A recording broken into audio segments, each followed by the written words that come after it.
Today, Sayadaw will speak about what he started to speak about yesterday. That there are two very important factors involved in ara-virya. And these are the effort to get the mind to reach the object, the factor of ardent effort to push the mind to reach the object, and the jhanic factor, which causes the mind to aim accurately at the object. And for every yogi, accomplishing these two factors is very important.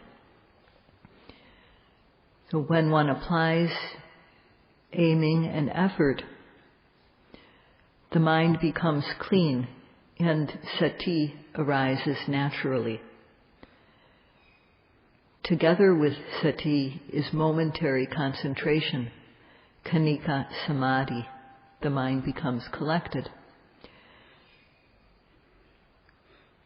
And when these factors have good momentum, then the mind comes to know.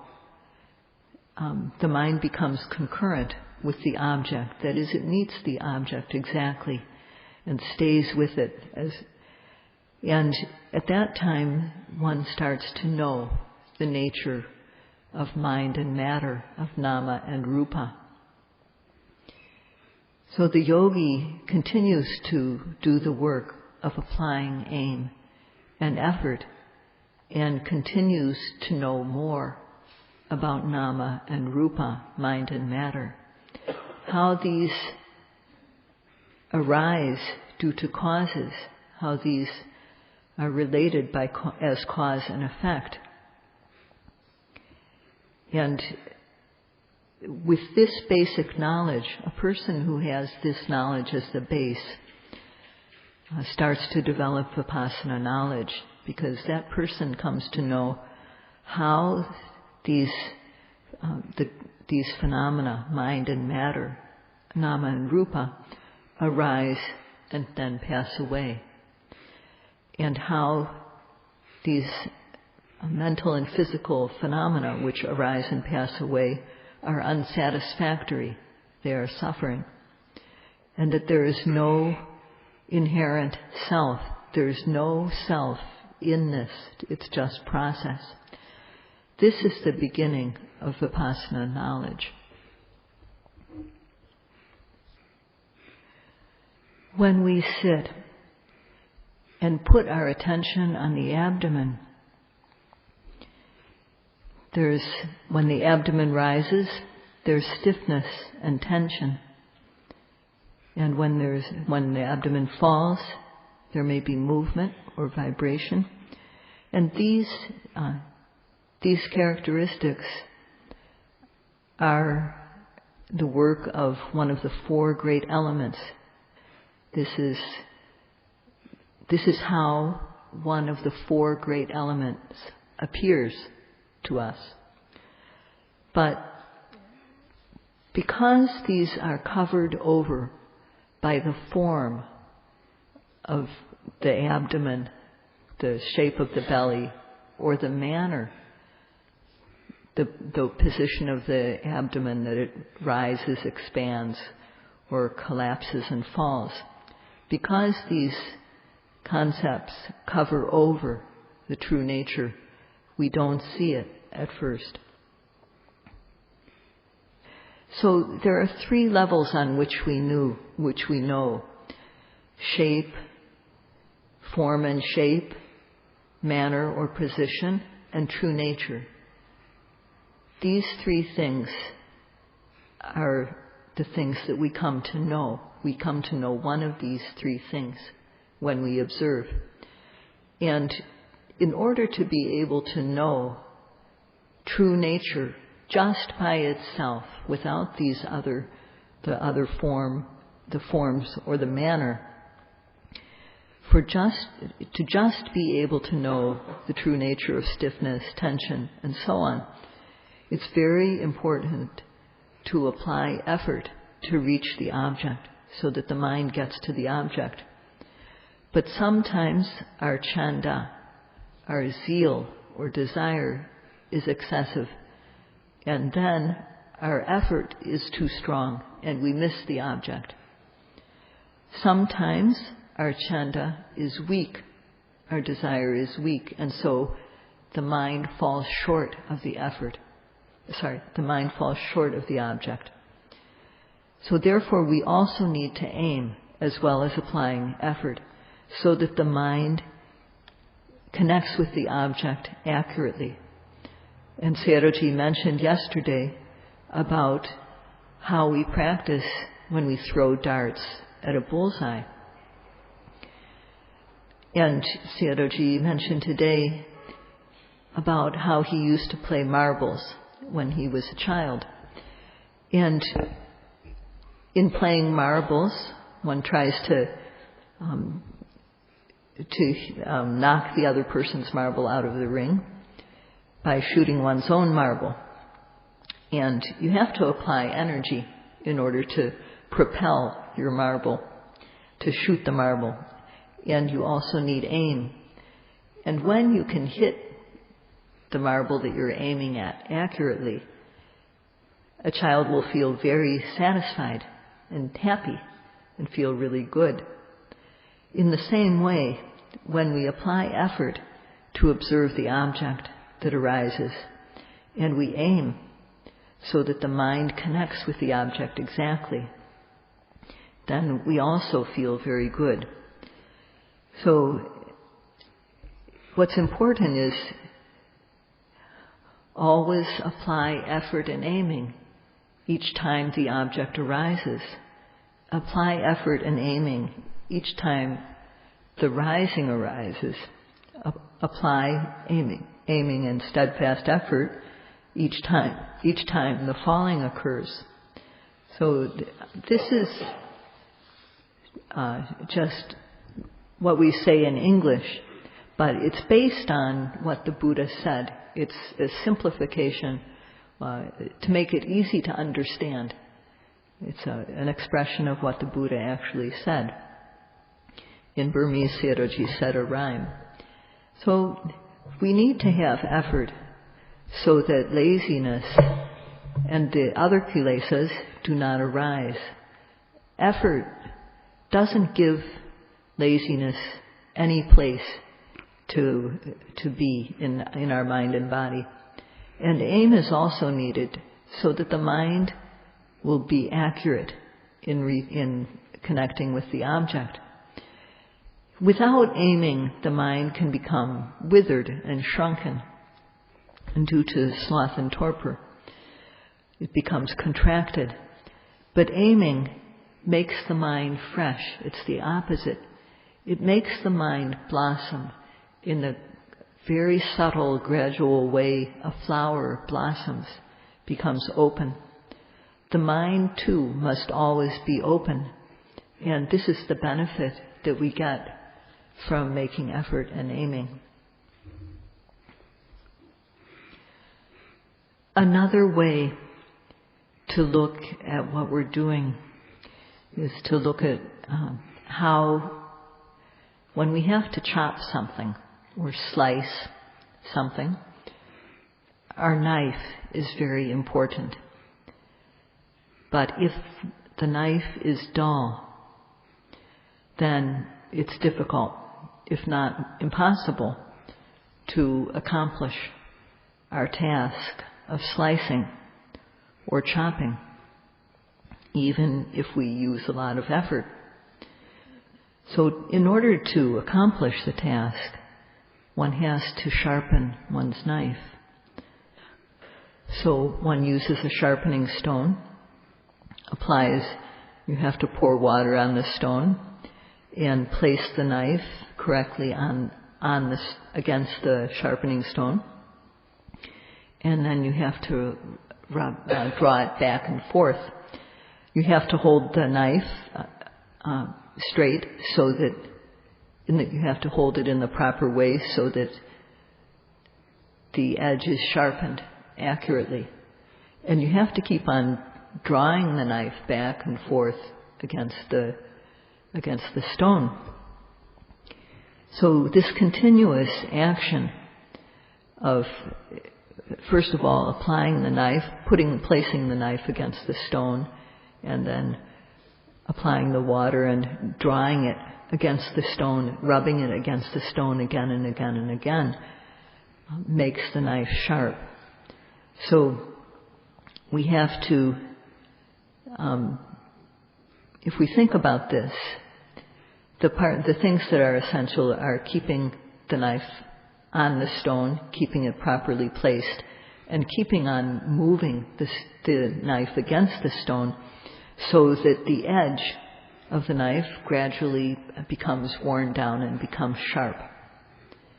So when we do this systematically, we have no need to wish, may my knife become sharp, may I be able to slice, because all we have to do is pour water on the stone, put the knife properly on the stone, and keep on drawing the knife back and forth on the stone.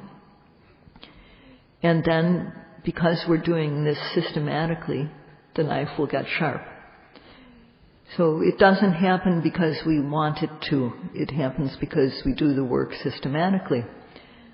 And in the same way, for the mind to become collected and develop knowledge, we have to always apply effort to observe the arising object.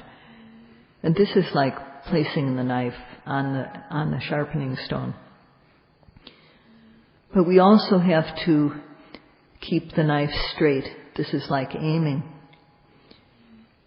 And we also have to draw the knife back and forth, rubbing it against the stone,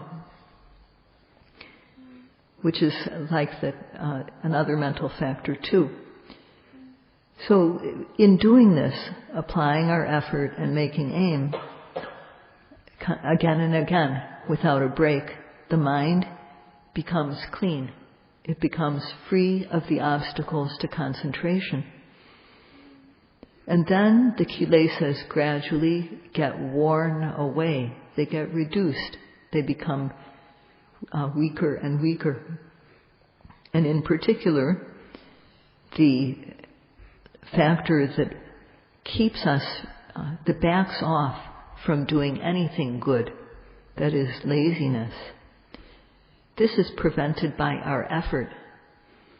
And the shrunken, withered mind that occurs due to tinamita, sloth and torpor, this is overcome by aiming. So it is very important for this to be happening every second of the time. We can't just wish, may my mind become collected, may I develop mindfulness, may I develop knowledge. There's no need to do this. All one needs to do is practice systematically according to the instructions. Now it's been more than 2 weeks. So Sayadaw would like the yogis to reflect on yourselves. Do you practice? Do you do the work according to the instructions? If you don't, then it means that you're not listening to what is being said. So in that case, or if you're listening but not applying the instructions, in that case one is very far away from developing knowledge, because one won't even be able to develop a clean mind. So please think about the example of how to sharpen a knife, and think about the factors that are involved that Sayadaw has mentioned in doing the practice, and examine yourself to see how it compares. And examining yourself, use your time here so that it is valuable. This is very important. To be able to apply effort and aiming like this, it is very important to have, to be encouraged to have it's called Osahat Janana in Pali. It's very important to sort of get one's spirits roused up in order to get to a point where one can really go all out in the practice. So by way of encouraging or inspiring the practitioners, one learns about the benefits of Satipatthana, the first of which is the purity of mind, getting rid of the defiling factors called the kilesas, and developing a pure, clean mind. This is no small benefit, because if one just lets one's mind go, then what will happen is greed, lobha, and dosa, anger, and every single waking moment there will be moha, not knowing wrongly. So if in that case, the only time one will have relief is when one is asleep. The mind will just be defiled all the time. But now, because we are always applying vigilant effort to guard the mind whenever the object arises, by noting and knowing, the mind becomes clean. Not noting, not knowing, kilesas come in. So without making effort so that we note and know each moment, kilesas enter the mind, and the mind becomes unclean. But now, because of making effort to observe the arising object each time, aiming so that the mind meets the object accurately, no laziness can enter the mind. Laziness, as well as the other kilesas, are kept out. And if we have one moment of making effort and aiming each second, in 1 minute there are 60 seconds, so in 1 minute there will be 60 moments where the mind is clean. In 5 minutes, there will be 300 times that the mind is clean. And in 1 hour, 3,600 times. So, when you think about one moment of aiming and effort, one moment is not very much in itself. But when one moment is connected with the next, and connected with the next, one moment of aiming and effort after another, these develop amazing energy. And one can think about how strong a rope is, although it's made up of many small fibers. And one can also think about how strong a piece of cloth can be, woven together tightly but of many strands. So this work is the work of making the mind pure. It's a high level work to make the mind clean. And this is only the first benefit that is gained. So knowing the benefits of the practice, one comes to have faith in these. It's not like just blindly believing in something. It's very important to have knowledge together with faith. So when one knows the benefits and has faith that these benefits are possible, then one will want to get the benefits for oneself. This is chanda, or desire. And then one decides, because of this, to come to a center like this. One decides to do the practice. But only if one has full, strong desire, will one's effort also be strong. So,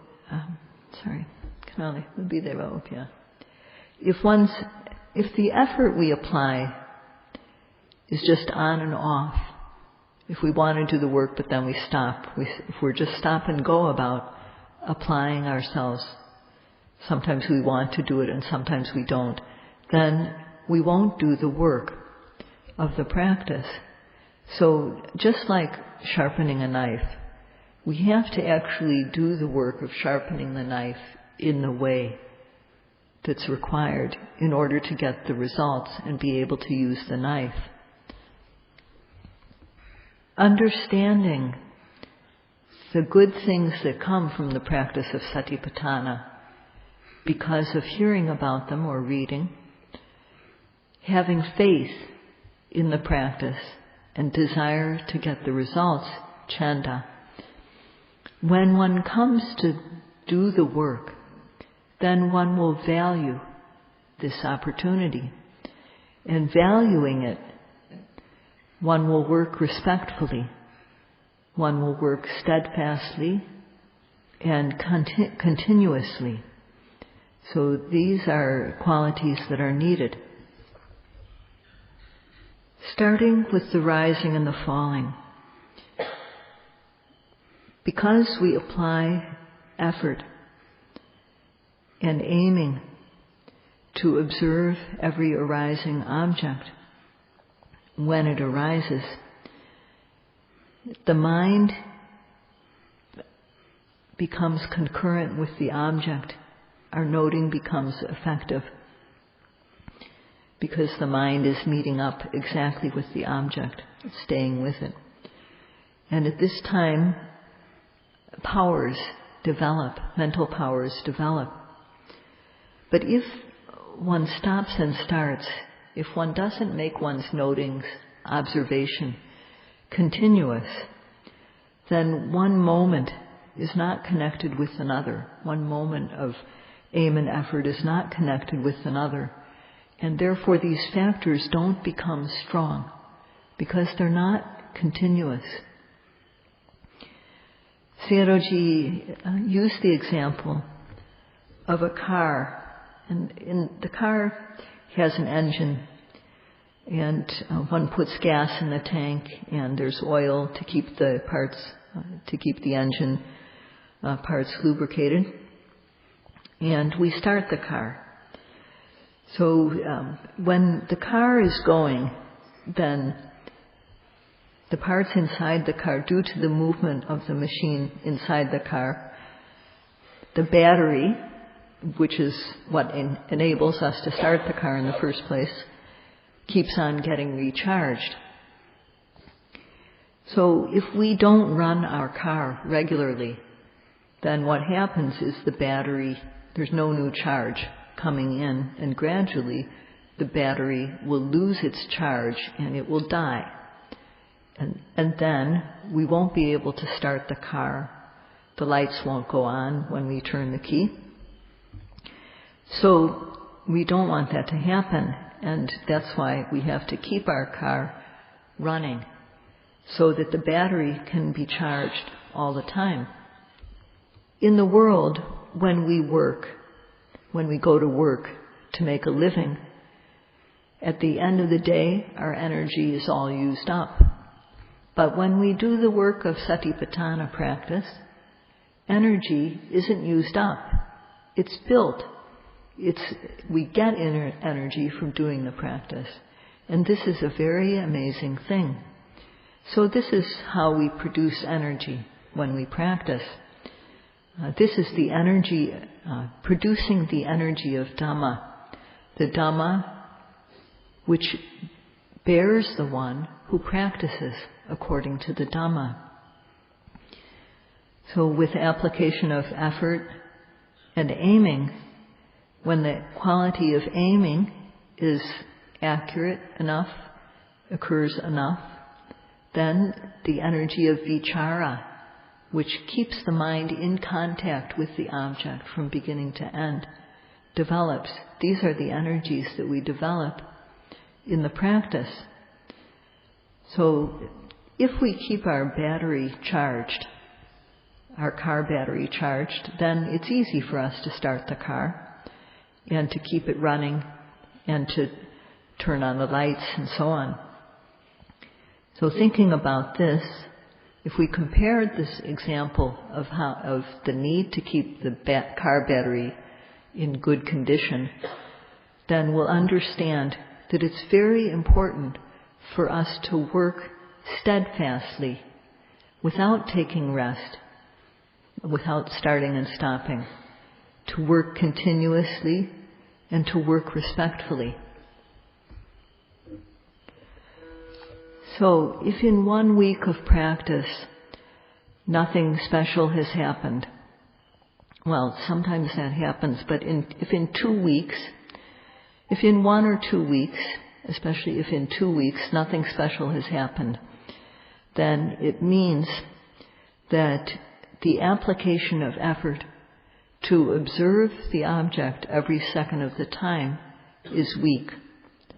Or else, if the effort is there, the aiming, the factor of aiming is not present. So this is what is shown by a lack of development of the practice within 2 weeks. If one corrects this, then in a few days one will see a difference. So otherwise, there won't be any difference in one's practice, no matter how long one practices. One can't just go about carelessly. One can't take it lightly. With faith in the benefits that come from the practice and a strong desire to get the benefits, only then, with faith and desire to get the benefits, strong desire, will one apply the necessary effort, art and effort to observe the object. And applying that, this effort will become good. One also has to apply aim. If one applies aiming and effort time and again, what will happen is that when one puts one's mind on the abdomen to observe the rising, one will contact stiffness. There won't be any shape of the abdomen left, there will just be stiffness, or tension, or tightness. When one observes the falling, putting the mind on the abdomen to observe the falling, one will contact displacement, movement, vibration. And when the mind connects with the true nature of phenomena, it's as though it's rubbing against it. It's staying with the object from all the way from the beginning to the end.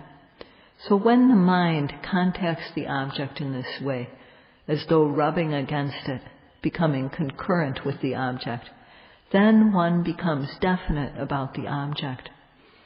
So at this point, there's no need to guess about what the object is. And one's effort and aiming at this point are effective. And when that happens, one's work will also be effective.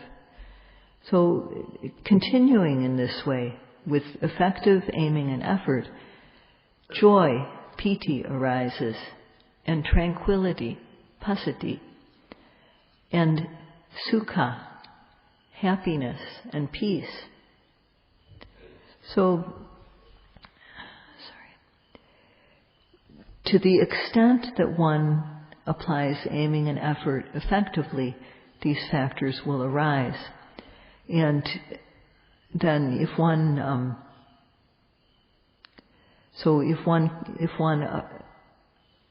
applies strong effort and very accurate aim, these factors of joy, tranquility, and happiness will occur a lot.